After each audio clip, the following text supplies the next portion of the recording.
Hi, I'm Mr. Wimble.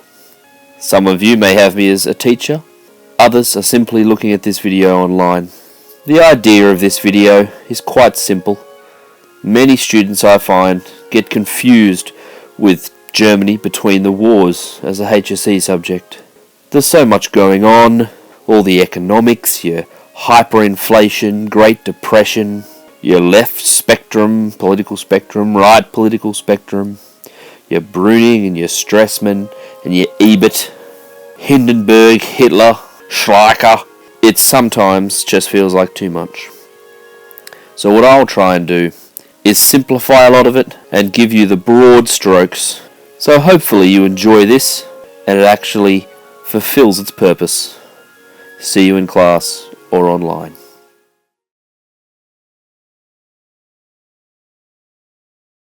When we're studying a national study, it's very important to actually try and empathise with the people that you're studying.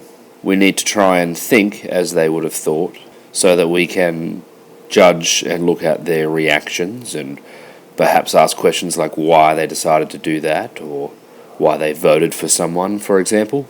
So I want to look briefly at what did early 20th century and late 19th century Germans think about. What did it mean to them to be German? What did they think Germany represented in the world? So we'll look at that briefly, and it's a question that's actually going to run all the way through the series. So I think I'll introduce you to a monumental figure in German history. This man literally changed the course of German history. His name's Otto von Bismarck. And you know what? Let's just go meet him.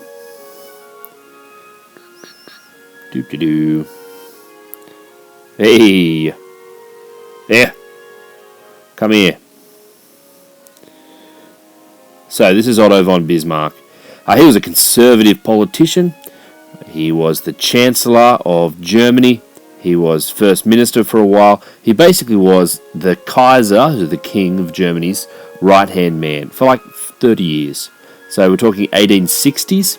Germany is 38 different nation states, and Otto von Bismarck, through a series of wars against Denmark, Austria, and France, unites them under the big dominant state, which was Prussia. Isn't that right? Yeah. So he was quite a direct man, and he one of his most famous speeches, which, you know what, I'll just let him say it. The great questions of the day are not decided by speeches or by majority decisions, but by blood and iron. As you can see, sometimes I struggle a bit with accents, so I thought rather than be too distracting, I'll just put on a kind of different voice. Yeah. Anyway, blood and iron, it's his most famous speech. It was quite clear that questions of the day, he's talking about politics here, are decided not by making speeches, not by parliaments, not by people getting together in coalitions, but by blood and iron. And he was actually very, very successful in what he set out to do, which was unify Germany. He set out and made the German Empire, which was after the Franco-Prussian War in 1871. He then worked to develop a balance of power in Europe, which lasted from 1871 through to 1914.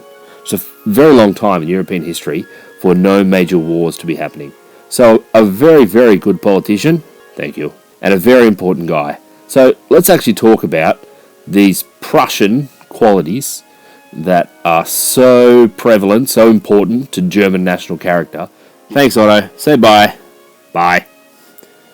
Let's go.